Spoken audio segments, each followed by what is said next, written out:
साथियों, आज हम बात करेंगे कि एक एनबीएफसी कंपनी ने सेटलमेंट कर ली और सेटलमेंट के नाम से सिर्फ 1 रुपया कम देने पे कैसे सेटलमेंट को कैंसिल कर दिया और ठगी कर दी उस आदमी के साथ। साथियों, अगर आपके पास पैसे हैं तो इनके पैसे दे दें और मरे हुए सांप को अपने गले से निकाल। नहीं पैसे हैं तो राहु केतु ग्रह तो क्या करेगा, दुनिया का कोई ग्रह धरती पे आके आपका कुछ नहीं बिगाड़ सकता।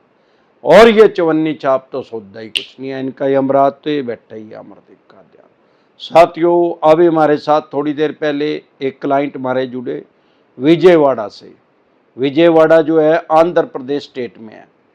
उनके साथ क्या किया चवन्नी छापों ने, किस तरीके से फ्रॉड किया, मैं हर बार बता रहा हूं, बार बार बताता हूं।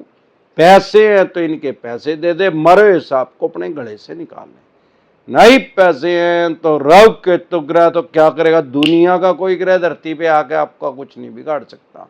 और ये चवन्नी छाप तो सौदा ही कुछ नहीं है, इनका यमराज तो बैठा ही है अमरदीप का ध्यान। साथियों, बार बार बताता हूं, हजारों बार बता चुका हूं कि जब भी आप सेटलमेंट करें, 90% आदमियों के साथ फेक सेटलमेंट की जा रही है। उस आदमी के साथ कैसे फोर्जरी की, कैसे ठगी की, कैसे उनको बेवकूफ बनाया गया, ओरिजिनल सेटलमेंट करने के बाद भी उनके साथ उनके पैसों को फॉरफिट कर दिया गया, ब्याज पेनल्टी जुर्माने में काट दिया गया। उन्होंने एक एनबीएफसी कंपनी से लोन लिया था 10 लाख रुपए का। वो कुछ टाइम उनसे पे हुआ, उसके बाद कोई मेडिकल इमरजेंसी की वजह से उनकी माताजी बीमार हो गई थी, शायद देख भी रहे होंगे तो मैं उनका नाम डिस्क्लोज नहीं कर रहा हूँ। माताजी को हार्ट की प्रॉब्लम थी, तीसरी बार हार्ट अटैक हुआ था, उसमें उनके स्टंट वगैरह डले तो काफ़ी पैसा खर्च हो गया। उसकी वजह से वो उनकी ईएमआई पे नहीं कर पाए। अब ईएमआई पे नहीं कर पाए तो ईएमआई उन्होंने दी 2 थी सिर्फ। अब चवन्नी छापों को पीछे लगा दिया गया, लंबा टाइम निकल गया, साल से भी ज़्यादा हो गया, लगभग 1.25 साल के बाद, मतलब लगभग 1.5 साल के करीब हो गया था। उनको सेटलमेंट के ऑफर आते रहे, बीच में ईसीएस बाउंस की भी धमकी दी गई, चेक बाउंस की भी। चेक उन्होंने दिया ही नहीं था क्योंकि उन्होंने ऑनलाइन लोन लिया था, तो चेक बाउंस का केस ही नहीं हो सकता था। वो हमारी वीडियो पिछले 3 साल से देख रहे हैं, डिसेंट एडवाइज के साथ जुड़े हुए थे, उनको पता तो था ही भाई होगा क्या इसमें। भाई लास्ट में सेटलमेंट ही होनी है। सेटलमेंट के ऑफर आते रहे, वो अब मान्या नहीं, क्योंकि सेटलमेंट का ऑफर एक बार में कभी भी नहीं आता 75% का। प्रिंसिपल का 75% डिस्काउंट मिलता है। अब पहले उनको 35% का आया, फिर 45 का आया, फिर 55 का आया, फिर 65 का, फिर 75 का। 5वीं बार में 75% का जब ऑफर आया तो उन्होंने उसको मान लिया। लेकिन गलती कहाँ करी, पूरी डिसेंट एडवाइस को पूरी इंप्लीमेंट नहीं किया, लागू नहीं किया। मैं हर बार बताता हूं, जब भी सेटलमेंट करें 1 टाइम में करें, ओटीएस करें, 1 टाइम सेटलमेंट। कभी भी ईएमआई में सेटलमेंट ना करें, इसको रेगुलर सेटलमेंट बोलते हैं। वो कच्चे लालच में फंस गए, पैसे थे नहीं, बैंक ने 75%, एनबीएफसी कंपनी ने उनको ऑफर दी, भाई प्रिंसिपल का 75% डिस्काउंट मिल जाएगा। अब क्योंकि वो 2 ईएमआई पहले ही दे चुके थे तो उनको बोला गया भाई 2.25 लाख रुपए दे दो आप, 2,25,000 रुपए आपकी सेटलमेंट हो जाएगी। और 5 ईएमआई उनकी कर दी गई, भाई 5 ईएमआई में दे देना आप पैसे और 2,25,000 रुपए दे देना। 45,000 45,000 रुपए पर मंथ के हिसाब से उनकी ईएमआई बना दी गई। बैंकिंग की भाषा में इसको रेगुलर सेटलमेंट बोलते हैं। वो गफलत की स्थिति में आ गए, वो पैसा भरते रहे, 5 महीने तक उन्होंने 45,000 रुपये भर दिए।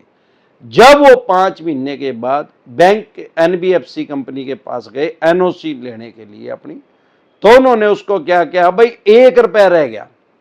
उन्होंने कहा भाई 1 रुपया किस चीज का रह गया, भाई जब 2.25 लाख रुपए में हुआ था, 2.25 लाख रुपए मैंने भर दिए। वो कहने लगे भाई ऐसा है, जो 4th किस्त थी आपकी, चौथी जो किस्त थी वो आपकी 45,000 1 रुपए की थी। 3 ईएमआई तो आपकी 45,000 रुपए की थी, चौथी ईएमआई थी 45,000 1 रुपए की थी, और 5वीं ईएमआई भी 45,000 रुपए की थी। अब आपका 1 रुपया रह गया। तो उसने कहा भाई ठीक है भाई 1 रुपया ले लो अपना और मेरे को एनओसी दे दो। कहने लगे नहीं, वो जो सेटलमेंट है वो नुल एंड वाइड होगी। मतलब आपने जो सेटलमेंट की टर्म कंडीशन जो उसकी थी, उनको ब्रेक कर दिया, उनको तोड़ दिया। अब वो सेटलमेंट जो है वैलिड नहीं है, इनलीगल होगी, गैर कानूनी होगी, अब वो कानूनी रूप से सही नहीं है। आपने उसको ब्रेक किया तो अब वो जो आपका पैसा है वो ब्याज प्लंटी जुर्माने में कट गया, क्योंकि आपने 1.25 साल तक कोई पैसा नहीं दिया था। वो जो आपने पैसा दिया 2.25 लाख रुपए, वो ब्याज प्लंटी जुर्माने में कट गया। अब आपको बैंक का 10.25 लाख रुपए अभी भी देने हैं आपको। उन्हें कहा भाई किस चीज के पैसे देने हैं, कह रहे 10.25 लाख रुपए देने हैं क्योंकि सेटलमेंट लेटर कैंसिल हो गया। तो इस तरीके से भी बेवकूफ बनाया जा रहा है, पागल बनाया जा रहा है, क्योंकि जो आम आदमी है वो उसको समझ नहीं पाता। 1 रुपए की कोई वैल्यू नहीं है, लेकिन यह बात सही है कि कानूनी रूप से ही उसको फंसा दिया गया। जो भी उसमें टर्म कंडीशन लिखी गई है उसको फुलफिल करना पड़ेगा दोनों पार्टियों को। जो भी उसको तोड़ेगा तो वो कैंसिल मानी जाएगी। अब उसने उसको तोड़ दिया, गफलत की स्थिति में वो बेवकूफ बना दिया चवन्नी छापों ने उसको समझ नहीं थी, बेचारे को समझ नहीं थी, तो गफलत की स्थिति में वो पैसा चला गया। अब वो हमारे पास आया तो अब हमने उसको निंजा टेक्निक बताई, भाई आपको गस्सा लगा रहे हैं, आप इनको गस्सा लगा दो, फिर देखो क्या करेंगे। तो डरे घबराए नहीं, जब भी सेटलमेंट करें, सेटलमेंट डिसेंटेड वाली की वीडियो देखिए। कोई सिक्योर लोन है, चाहे आपका 50 लाख का है, 5 करोड़ का, 25 करोड़ का, 50 करोड़ का, डज नॉट मैटर, उसमें भी सेटलमेंट होती है, बस निंजा टेक्निक यूज करनी पड़ती है, अदरवाइज सेटलमेंट नहीं होती सिक्योर लोन में। और अनसिक्योर लोन में तो होती सेटलमेंट है, पर्सनल लोन है, बिजनेस लोन है, किसी भी तरह का अनसिक्योर लोन है, 75% तक आपको डिस्काउंट देते हैं प्रिंसिपल का। और क्रेडिट कार्ड है तो प्रिंसिपल का 85% तक डिस्काउंट मिलते हैं। करना क्या है, अपने मुंह से कभी नहीं बोलना कि मैं सेटलमेंट करना चाहता हूं। गूंगी का गुड़ खा जाओ, गूंगी से गुड़ लेके खा जाओ, कुछ ना बोलो, इनको बोलते रहने दो। ये पहले कम आपको डिस्काउंट देंगे, फिर ज्यादा, फिर ज्यादा ज्यादा। इसमें कोई रॉकेट साइंस नहीं है जो समझ में नहीं आएगी भाई, सीधा हिसाब है, जितना लंबा खींचोगे उतना डिस्काउंट मिलेगा। अरे बहुत कुछ आदमी ऐसे आते हैं कि हमें समझ नहीं आई।